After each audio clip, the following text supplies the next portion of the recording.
porque as pessoas fazem muita confusão com bipolaridade. Ai, não é à toa, né? Não é à toa, porque é um diagnóstico difícil de ser fechado, porque as pessoas, em geral, só procuram quando estão deprimidos. Eu sempre digo que existe um grande problema, né, quando a gente está falando com bipolaridade, que é como se fosse um camaleão, né, é uma doença que ela muda muito o tempo todo, e não só isso, ela tem fases diferentes que mudam ao longo do mês ou do ano, e ao mesmo tempo ela pode ter várias outras coisas caminhando ali junto, que a gente chama de comorbidades, né? Exatamente. E que pode confundir demais. Então, muitas vezes passa despercebido pelo médico ou psicólogo que ainda não está habituado com essas nuances, esses detalhes da bipolaridade. Ou então também porque a bipolaridade depende do corte que a gente está vendo naquele momento, paciente. Então, em geral, você pega um paciente que chega com, eu estou deprimido, e você nunca viu ele antes, tá deprimido. E ele não refere que já teve hipomania ou hipertimia com um antidepressivo. Então é muito difícil, porque você precisa de um histórico para você ter esse diagnóstico. Mas vamos começar do início, porque o pessoal quer saber mesmo. O que seria o transtorno bipolar? Quais são as maneiras de se apresentar? Vamos botar o conhecimento aí para todo mundo. Interessante, né? Porque você estava falando dessa questão da dificuldade do diagnóstico, que não é à toa, né? Para ter uma ideia, assim, mais ou menos, talvez para quem não conhece ainda, em média, demora mais ou menos 10 anos para a pessoa receber o diagnóstico entre os primeiros sintomas e o diagnóstico correto.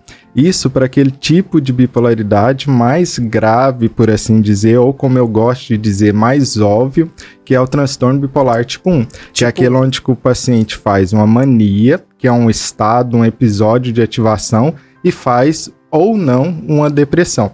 Isso é interessante também, que é transtorno bipolar tipo 1, a pessoa tem uma fase de mania, que é esse estado de ativação. Franca, né? Exatamente. Essa alegria descabida, né? Ou alegria ou muita irritabilidade, né? O que muitas vezes pode passar despercebido, que a pessoa pensa, será que é só euforia? Eu nunca tive euforia, mas tem a irritabilidade muito intensa da fase da mania. Então, esses 10 anos para ser diagnosticado em média, não só no Brasil ou no mundo, é o transtorno bipolar tipo 1, que é o tipo mais óbvio. Quando a gente vai para o tipo mais sutil, que é o tipo 2 ou ciclotimia, por incrível que pareça, as pesquisas estão falando de 13 a 18 anos para ser diagnosticado. Uma vida, né? Ele pensa, 13, 18 anos, e não é assim, porque às vezes as pessoas pensam, será que é por conta do Brasil, que os médicos ou os psicólogos aqui não conhecem? Pelo contrário, temos excelentes médicos e psicólogos no Brasil sobre isso. É simplesmente por conta dessa dificuldade em diagnosticar, porque se confunde demais a depressão quando você olha no corte transversal. Porque, em geral, o paciente não vai te procurar na fase que ele está para cima ativado, ele procura na depressão. E aí fica a dificuldade de diagnosticar e diferenciar. Olha, isso aqui é uma depressão unipolar ou isso aqui é uma depressão bipolar.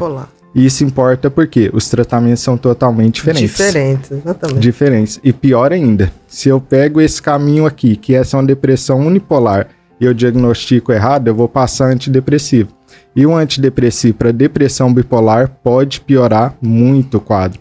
Então não é só que o tratamento não vai funcionar, ele pode até piorar. A pessoa. Daí essa grande importância, né, de aprender a diagnosticar corretamente, de entender o que é transtorno bipolar.